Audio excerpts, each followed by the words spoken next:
করব উপদেষ্টা পরিষদ সরকার। আমি কোনো পুলিশ ভাইকে বলবো না তারা খারাপ, আমি কোনো সেনাবাহিনীকে বলবো না খারাপ।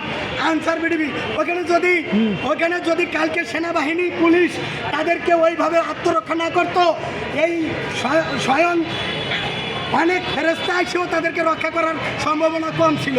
কারণ ওখানে তো দুই পক্ষেরই মানে ওখানে তো মানে কি বলবো, তাদের মৃত্যুর হাত থেকে তারা বাঁচিয়ে আসছে।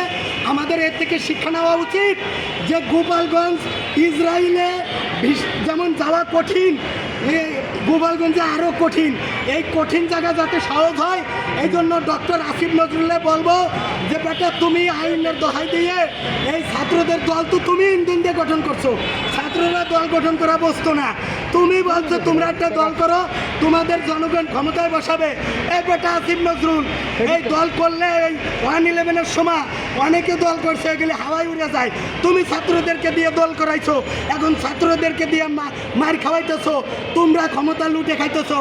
এই জন্য তোমরা ভালো হও, তোমরা এই দেশের আইন টাইন করো। আর যারা কয় মব এখন কি গোপালগঞ্জে মব হয় নাই?